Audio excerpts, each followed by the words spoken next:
ऐसे ही नहीं बड़ी है, उसके पीछे बहुत बड़ा एक रीजन है। कहते हैं नारायण खलत,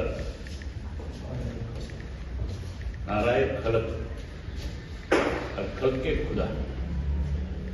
इसका मतलब है कि जनता की जो आवाज है वो भगवान की आवाज है। मैंने पहले जब आपके साथ इस राज्यसभा के चुनाव के सिलसिले में बात करी थी तो खुल के आपको ये बताया था कि हम अपनी 23 तारीख की तैयारी में लगेंगे। देश को शहीदी दिवस है, आज फिर आपको शहीदी दिवस के लिए निमंत्रण देता हूं कि आप नरवाणा में आए।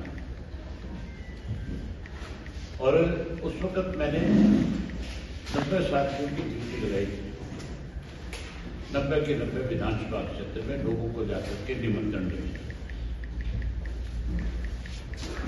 ये कहा था कि जहां आप निमंत्रण देकर के तो आप लोगों से ये पूछना खुल करके कि राज्यसभा का चुनाव वो 3 उम्मीदवार थे, जिसमें 2 बीजेपी के और 1 कांग्रेस का। बीजेपी ने कहा तो ये कि समर्थित है, लेकिन वो उनकी पार्टी के पदाधिकारी। मैंने आपसे कहा था कि मैं उन साथियों की राय जान करके फिर फैसला करेंगे कि हमने किसको अपना वोट कास्ट करना। उन सब की एक राय आम जनता की आवाज थी कि आपको कांग्रेस से भी और बीजेपी से, दोनों से दूरी बनानी चाहिए। अब जनता की आवाज को मैं कैसे नकार सकता, इसलिए मैंने जनता की जो आवाज है उस पर यह फैसला लिया हमारी पार्टी ने कि हम इस चुनाव से दूरी बना करके रखेंगे। हमारे दोनों विधायक वोट कास्ट करने की बजाय दूरी बनाने का काम करें, हम अब्सटेन करेंगे। उसके कई कारण हैं। मुझे आज भी बहुत सारे साथियों के फोन आए, बहुत सारों ने मुझसे कहा कि आप फलां को वोट करें, आप फलां को वोट करें। कांग्रेस से तो हमारी पहले दिन से दूरी थी और इस 1 वर्ष में भारतीय जनता पार्टी का जो रवैया था, जिस ढंग से बीजेपी ने जात पात मजहब की राजनीति करी और अब की बार तो हदें पार करी। एक इनका मेंबर पार्लियामेंट, राज्यसभा का मेंबर जो जांगड़ा है, जो जा रहा है, उसकी आप पीछे की अगर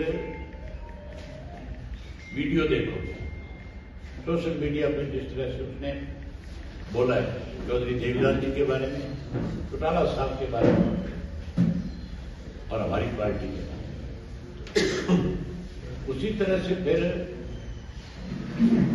बीजेपी का एक विधायक है राम कुमार गौतम, जिस भाषा का उसने प्रयोग किया, जिनकी पार्टी को उसके ऊपर एक्शन लेना चाहिए था कि आप किसी व्यक्तिगत विशेष के ऊपर कोई टिप्पणी नहीं करें। कानूनन तौर पे तो मैंने उसको नोटिस भी दिया है, अब कोर्ट में केस भी करना है। तीसरा जो क्रिश्चियन बेदिन का एक मंत्री है,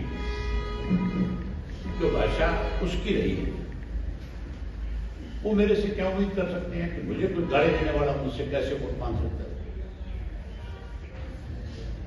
कांग्रेस में भी इसी तरह की भाषा बोलने वाले कई लोग हैं।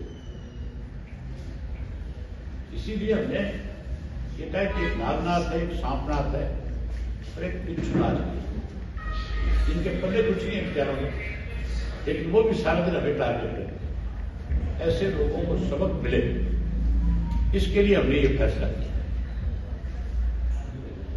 मेरी ख्याल मेरे इस फैसले से और देश की जनता जो है इस पर जरूर सोचेगी।